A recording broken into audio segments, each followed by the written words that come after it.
जब भी बिहार की बात होती है तो हमारे दिमाग में अक्सर पॉलिटिक्स, चुनाव यही सब आता है ना? लेकिन आजकल सुर्खियों से दूर पर्दे के पीछे बिहार में एक बहुत बड़ा और खामोश बदलाव हो रहा है। आज हम इसी बदलाव की कहानी को समझने वाले हैं कि आखिर वहाँ चल क्या रहा है। जी हाँ, 50 से भी ज्यादा मेगा प्रोजेक्ट्स पर एक साथ काम चल रहा है। और सुनिए, ये सिर्फ कोई सड़कें या बिल्डिंग्स नहीं है, ये वो विशाल प्रोजेक्ट्स हैं जिनमें बिहार की पूरी तस्वीर को हमेशा हमेशा के लिए बदलने का दम है। अच्छा, अब सवाल उठता है कि ये मेगा प्रोजेक्ट होता क्या है?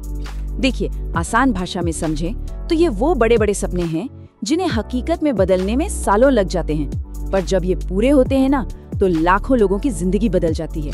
सोचिए जरा, एक नया एक्सप्रेसवे या एक नदी को दूसरी नदी से जोड़ने का विशाल प्रोजेक्ट, इनका असर 1-2 साल नहीं बल्कि पीढ़ियों तक रहता है। तो आज के इस विश्लेषण में हम क्या-क्या देखने वाले हैं? सबसे पहले बिहार के इस सीक्रेट ट्रांसफॉर्मेशन को समझेंगे, फिर देखेंगे कि पानी की जो सदियों पुरानी समस्या है उसे कैसे सुलझाया जा रहा है। इसके बाद काले सोने की एक रोमांचक खोज पर चलेंगे और हाँ, ये भी समझेंगे कि इस विकास में सरकार और बड़े उद्योगपतियों का क्या रोल है और आगे की राह में चुनौतियां क्या हैं। तो चलिए शुरू करते हैं पहले हिस्से से। देखिए, इस वक्त बिहार में ना विकास की एक ऐसी लहर चल रही है जैसी पहले कभी नहीं देखी गई। चाहे रेलवे हो, हाईवे हो, एनर्जी हो, हर सेक्टर में बहुत बड़े लेवल पर काम हो रहा है। और सबसे दिलचस्प बात क्या है पता है? जहां हम सबका ध्यान टीवी पर चल रही चुनावी बहसों पर है, वहीं असली बदलाव की नींव ये प्रोजेक्ट्स चुपचाप रख रहे हैं। ये वो बुनियाद है जिस पर भविष्य का एक नया बिहार खड़ा होगा। अब बात करते हैं बिहार की एक सबसे बड़ी, सबसे पुरानी चुनौती की, पानी। एक तरफ ऐसी बाढ़ आती है जो सब कुछ तबाह कर देती है और दूसरी तरफ सूखा पड़ जाता है। लेकिन अब इससे निपटने के लिए एक बहुत बड़ा कदम उठाया जा रहा है। तो समाधान क्या है?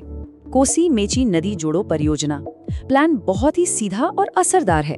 कोसी नदी का जो अतिरिक्त पानी है जो हर साल बाढ़ लाता है, उसे एक 76 किलोमीटर लंबी, सोचिए एक आर्टिफिशियल नदी के जरिए मेची नदी तक पहुंचाया जाएगा। अब इसका फायदा क्या होगा? सीमांचल का जो पूरा इलाका है वहां न सिर्फ बाढ़ रुकेगी बल्कि 2.25 लाख हेक्टेयर जमीन को सिंचाई के लिए पानी मिलेगा। आपको अंदाजा है ये कितना बड़ा इलाका है? ये दिल्ली के एला से भी 1.5 गुना ज्यादा है। मतलब ये सिर्फ बाढ़ कंट्रोल नहीं है, ये पूरे इलाके की खेती किसानी की किस्मत बदलने की ताकत रखता है। और ये कोई नया सपना नहीं है। इस प्रोजेक्ट का विजन तो अटल बिहारी वाजपेयी जी के समय में ही देखा गया था और अब जाकर इस पर तेजी से काम चल रहा है। टारगेट है कि 2029 तक इसे पूरा कर लिया जाए। अगर ऐसा होता है तो ये उत्तर बिहार के लिए एक नई सुबह लेकर आएगा। पानी की समस्या से आगे बढ़कर अब चलते हैं एक और रोमांचक खोज की तरफ, एनर्जी। क्या बिहार भारत का अगला एनर्जी पावर हाउस बन सकता है? इस सवाल का जवाब शायद जमीन के नीचे छिपा है। जी हाँ, बिहार में खोज हो रही है काले सोने की, मतलब कच्चे तेल की। और सिर्फ अगर ये खोज कामयाब हो गई तो ये सिर्फ बिहार के लिए नहीं बल्कि पूरे देश की एनर्जी सिक्योरिटी के लिए एक बहुत बड़ा गेम चेंजर साबित होगा। और ये कोई छोटी मोटी कोशिश नहीं है। इस पूरे मिशन में करीब 26,500 करोड़ रुपए का भारी भरकम इन्वेस्टमेंट हो रहा है। ये आंकड़ा खुद बताता है कि इस खोज को लेकर उम्मीदें कितनी बड़ी और कितनी सीरियस हैं। तो ये पैसा जा कहाँ रहा है? देखिए, ये एक मल्टी लेवल एफर्ट है।